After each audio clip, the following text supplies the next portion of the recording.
Title: Body's Identity. Night passed peacefully, and Anthony awoke to the chirping of wild birds. When he looked outside the cave, the sky was still dim, dawn barely breaking. Frowning, he quietly called out, "System number 0, are you there?" "What is it?" a childish, almost baby-like voice complained, sounding irritated, as if it had been disturbed mid-rest, before smoothly shifting back into its familiar mechanical tone. The sudden change caught Anthony off guard. "Do systems need sleep?" he asked after a brief pause. "Systems do not require sleep in the biological sense," the system replied.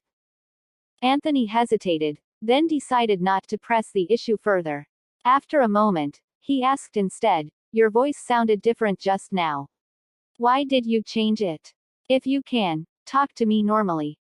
"I assumed a mechanical tone was the standard communication protocol. If you do not mind, I will communicate in a more natural manner." "That's fine," Anthony said. "Then why did you call me so early in the morning?" the system asked. Anthony paused before replying, "Actually, I just wanted to ask for the time." "Never mind, I'll buy a watch instead. It would be inconvenient to ask you every time." He closed his eyes and re-entered the system marketplace through meditation. There, he discovered that all of his remaining carrots had been sold. After deducting commission and accounting for previous expenses, his balance now stood at 59 system points. Curious, Anthony browsed the special sales page and found a 7-day breakfast special ticket, which promised a freshly prepared meal each morning.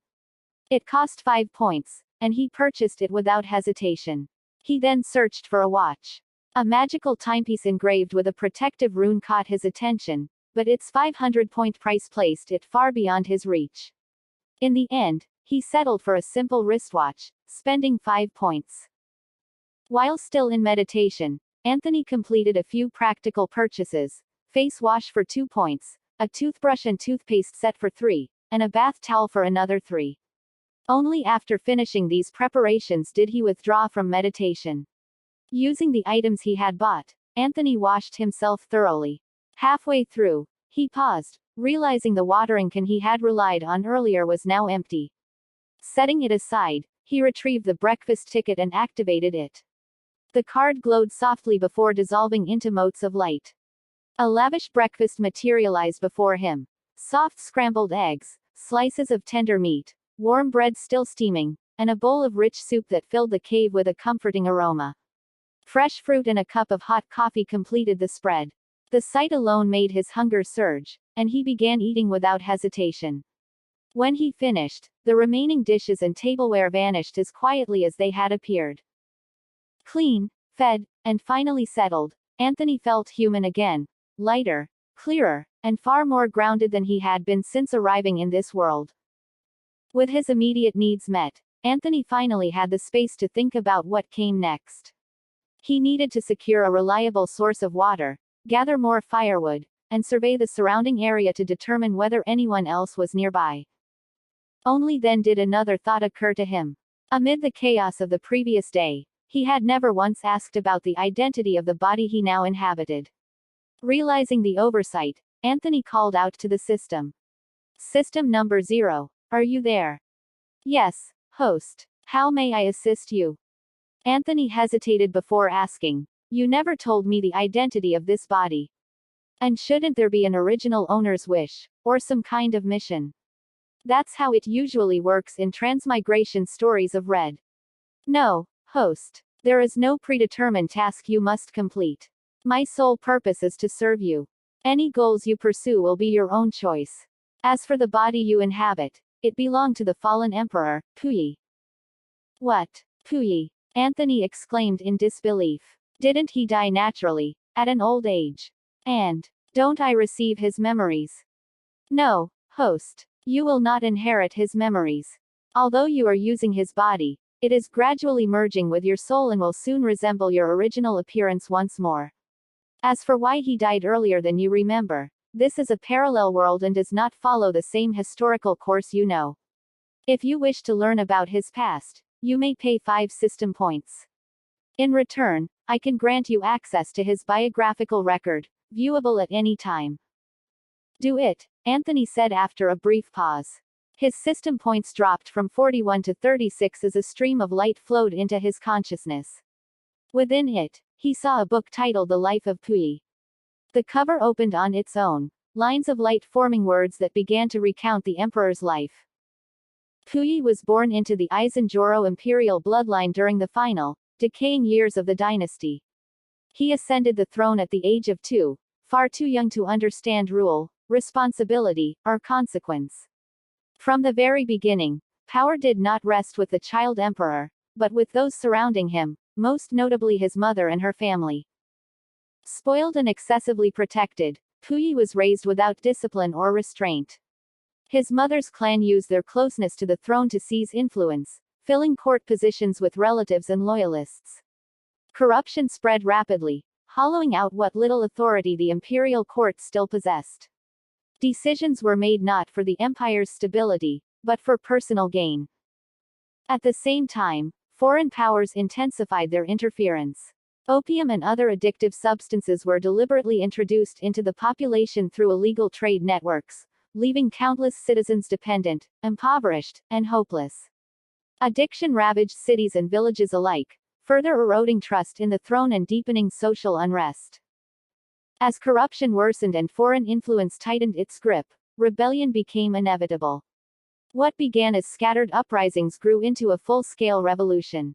The people no longer saw the emperor as a sacred ruler, but as a symbol of decadence, manipulation, and collapse. At the age of 17, Puyi was overthrown during the chaos. When revolutionaries breached the palace, he attempted to flee but was captured amid the turmoil. In the violence that followed, he was struck brutally on the head by one of the rebels and died on the spot. His death was neither ceremonious nor recorded with honor. To erase the past completely, his body was discarded into a mass grave along with other corrupt officials. Thus ended the life of the last emperor of this world. If you wish to know any specific details, you may request them at any time. That's fine for now, he said. Anthony stepped out of the cave and into the forest. He moved cautiously, eyes scanning his surroundings as he searched for a reliable water source while gathering fallen branches and edible plants along the way. The forest was quiet, but not peaceful. Every rustle of leaves set his nerves on edge. As he ventured deeper between the trees, he noticed unfamiliar footprints pressed into the damp soil. They were not human. Some were clawed, others hoofed, overlapping as if multiple creatures passed through the area regularly. His pace slowed. Sensing potential danger, he drew his pistol from the system space and kept it ready at his side. A faint, steady sound soon reached his ears, the unmistakable murmur of running water. Carefully following the noise, Anthony pushed aside low branches and tall grass until the forest opened up before him. A small waterfall cascaded down a rocky ledge, feeding into a clear pond below. The water flowed gently outward, carving narrow streams through the earth. It was obvious the place served as a natural watering point.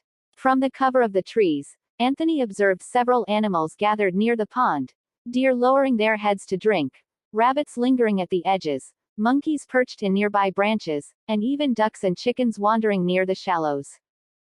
Seeing an opportunity, Anthony steadied his breathing. He raised the pistol slowly, careful not to disturb the fragile stillness, and lined up his sights on one of the deer. When he fired, the sharp crack of the gunshot shattered the quiet. The animals scattered in panic, fleeing in all directions, while the deer staggered before collapsing onto the ground, motionless. Anthony remained still for a while, watching and listening carefully. When nothing else emerged from the forest, he finally approached the fallen deer and attempted to store it in his system space. The attempt failed. "System, why can't I store this?" he asked. "System space can only store items produced by the system," the system replied. "If you wish to store external objects, you may do so by paying 1 system point per item." "All right, store it," Anthony said. The system accepted the request, deducting the cost as the deer vanished into the system space. Afterward, Anthony returned to the water source, drank his fill, and carefully refilled the watering can. He then went back to the place where he had left his firewood, gathered it up, and sat beneath a nearby tree. There, He started a small fire to boil water and cook his noodles.